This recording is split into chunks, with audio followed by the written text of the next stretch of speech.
In the boundless stretch of the cosmos, where time and space intertwine, there exists a cycle so ancient, so profound, that it defines the very nature of existence. Stars, those brilliant beacons of energy and light, are born, live, and die. Yet, some of them do not fade away quietly. They return from the very brink of destruction, defying the finality of death. These stars do not remain in the darkness of their graves. They rise once more. They become what we call zombie stars, stellar corpses that return to the cosmos in a blaze of false life. Stars live and die in the blink of an eye, cosmically speaking, yet their stories have the power to change the entire universe. And for some, their death isn't the end. It's merely the beginning of a much stranger journey. The story of a star begins long before it ignites into existence. In the cold depths of space, enormous clouds of gas and dust swirl in a delicate balance, just waiting for the right moment to collapse under the force of gravity. As these clouds condense and the particles inside them collide and press together, the temperature rises. Once it's hot enough, nuclear fusion begins. Atoms of hydrogen smash together to form helium, releasing an immense amount of energy. And thus, a star is born. The star is not just a ball of burning gas. It's a forge, a furnace of creation. It's a place where elements are formed and refined, where hydrogen becomes helium, and then heavier elements like carbon, oxygen, and iron. It shines brightly, a beacon in the vast expanse of space. The energy from this fusion pushes outward, fighting the relentless pull of gravity. The star is in balance, its heartbeat steady. It lives. The life of a star is defined by a delicate balance between two forces. On one hand, there is the crushing weight of gravity, the force that pulls inward, that tries to collapse the star into itself. On the other hand, there is the energy generated by nuclear fusion at the star's core. This energy pushes outward against the force of gravity. As long as these forces are balanced, the star remains stable. This balance can hold for millions, even billions of years. But nothing lasts forever. The fuel that powers a star, hydrogen, eventually runs out. When this happens, the star begins to change. If it's a small or medium-sized star, like our Sun, it will expand into a red giant, its outer layers puffing out into space. The star will burn heavier elements in its core, but it will eventually exhaust its fuel.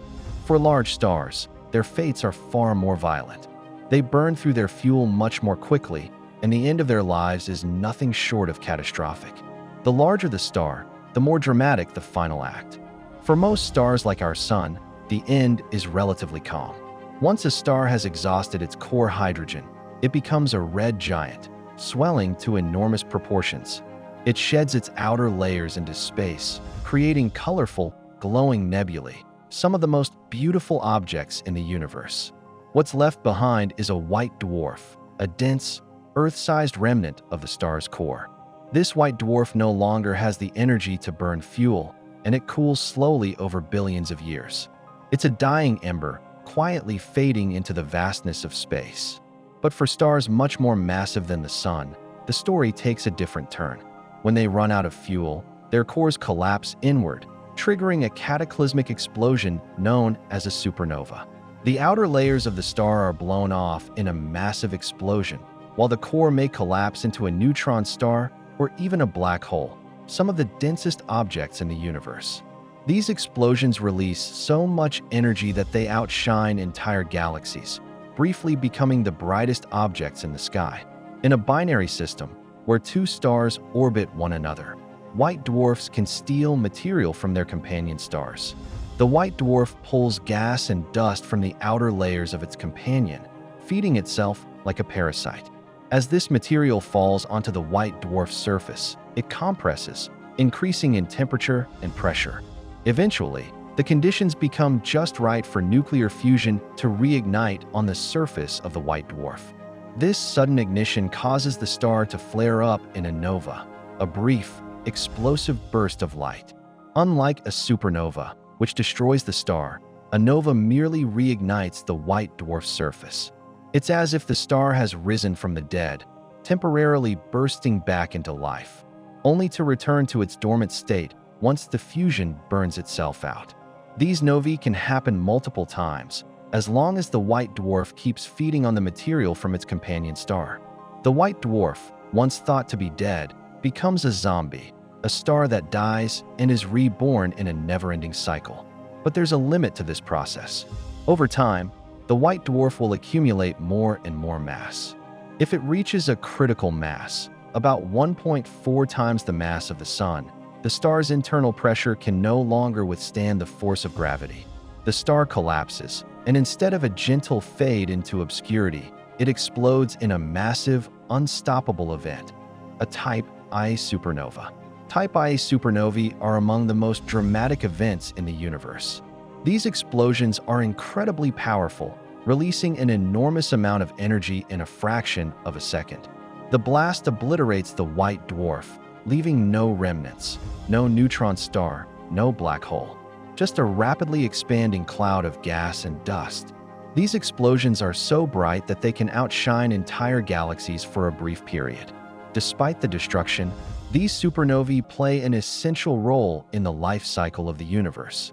The elements forged in the heat of the explosion, from iron to gold to uranium, are scattered throughout space, enriching the interstellar medium and providing the building blocks for new stars, planets, and even life. Astronomers have long relied on Type Ia supernovae to measure distances across the universe. Because these explosions always occur with similar brightness, they serve as a cosmic yardstick. In fact, the discovery of the accelerating expansion of the universe was made possible by the observation of distant Type Ia supernovae. These zombie stars, in their final moments, helped reveal one of the greatest mysteries of modern cosmology, the existence of dark energy. But there's another type of supernova, one even more bizarre and even rarer than the Type Ia explosion. This phenomenon is known as the pulsational parent stability supernova, PISN. It occurs in extremely massive stars, usually around 100 to 130 times the mass of our Sun. In these giants, the conditions inside the core become so extreme that the radiation pressure created by gamma rays can actually cause electron-positron pairs to form. This reduces the radiation pressure that supports the star against gravity, and as a result, the star begins to collapse. But instead of collapsing completely, these stars begin a cycle of partial implosions and explosive outbursts. The star sheds huge layers of its outer envelope in a series of violent pulses. Eventually, after several of these pulses, the star may finally collapse into a black hole, leaving nothing but an invisible remnant behind. These pulsational parent stability supernovae are a fascinating example of how some stars may die and be reborn multiple times before their ultimate demise. Even after a star has exploded and died, it may leave behind something extraordinary, a magnetar. A magnetar is a type of neutron star, a stellar remnant composed mostly of neutrons, created when a massive star's core collapses during a supernova. But what sets magnetars apart is their incredibly powerful magnetic fields, trillions of times stronger than Earth's. These magnetic fields can generate intense bursts of X-rays and gamma rays, and they can influence the surrounding space in ways we are only beginning to understand. Some magnetars release periodic bursts of energy, and the surrounding gas and dust may be re-energized, leading to renewed activity in what seemed to be a dead region of space. In this sense, a magnetar can act as a cosmic flash of light in the darkness, a zombie that pulses with energy long after its death.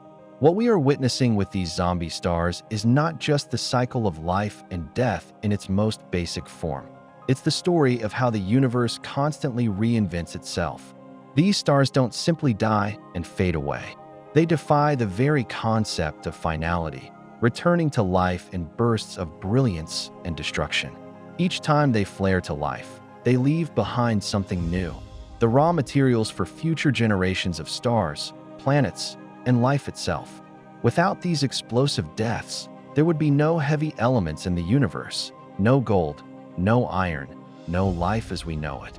These stars are the universe's alchemists, transforming the simplest elements into the complex building blocks that make up everything from the planets beneath our feet to the stars we gaze upon. Every time a zombie star rises from the grave, It leaves its mark on the cosmos,